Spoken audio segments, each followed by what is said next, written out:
ब्राह्मण, चोर और राक्षस। एक गांव में द्रोण नाम का ब्राह्मण रहता था। वह बहुत गरीब था। ना उसके पास पहनने के लिए अच्छे कपड़े थे और ना ही कुछ खाने को था।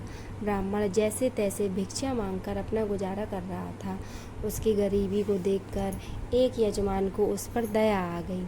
उन्होंने द्रोण को बैलों का एक जोड़ा दान में दे दिया। बैलों को गोधन मानकर ब्राह्मण द्रोण उनकी सेवा पूरी लगन के साथ करने लगा।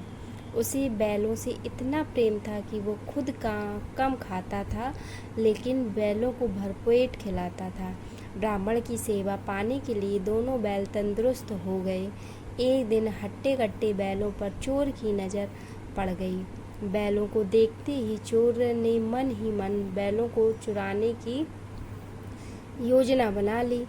योजना बनाने के बाद रात होते ही चोर ब्राह्मण के घर बैल चुराने के इरादे से निकल गया।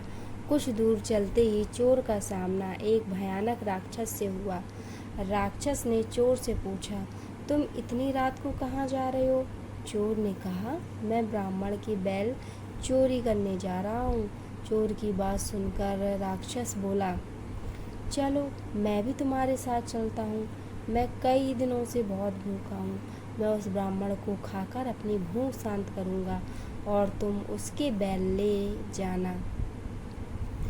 चोर के मन में हुआ कि रास्ते के लिए एक साथी भी हो जाएगा तो इसे साथ ले जाने में कोई बुराई नहीं है।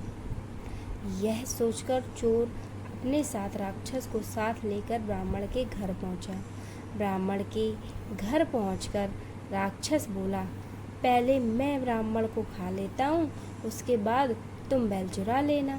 चोर ने कहा, नहीं, पहले मैं बैल चुराऊंगा, उसके बाद तुम ब्राह्मण को खाना।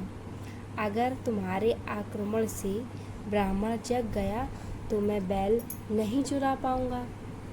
फिर राक्षस बोला, जब तुम बैल खोलोगे तो उसकी आवाज़ से भी ब्राह्मण जागकर अपनी रक्षा कर सकता है। मैं इस चक्कर में भूखा रह जाऊंगा। तो राक्षस और चोर दोनों इसी तरह बहस करते रहे। एक दूसरे की बात मानने को उनमें से कोई तैयार नहीं था। उसी बीच राक्षस और चोर की आवाज़ सुनकर ब्राह्मण जाग गया। ब्राह्मण को जागा देखकर जल्दी से चोर बोला कि हे ब्राह्मण, देखो यह राक्षस आपको खाने आया है, लेकिन मैंने इससे आपको बचा लिया। इसने कई बार आपको खाने की कोशिश भी की, पर मैंने ऐसा होने नहीं दिया।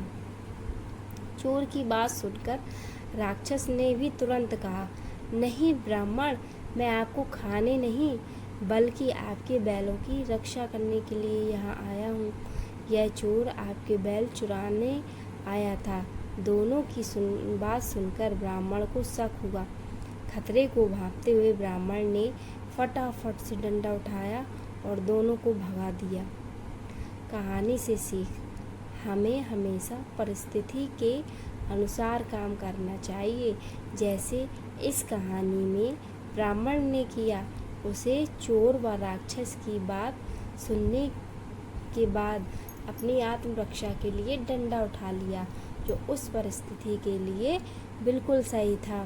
तो बच्चों, आज की स्टोरी आपको कैसी लगी हमें ज़रूर बताइएगा, और अगर ऐसी कहानियाँ सुनना चाहते हैं तो प्लीज़ चैनल को सब्सक्राइब करें, वीडियो को लाइक करें। धन्यवाद।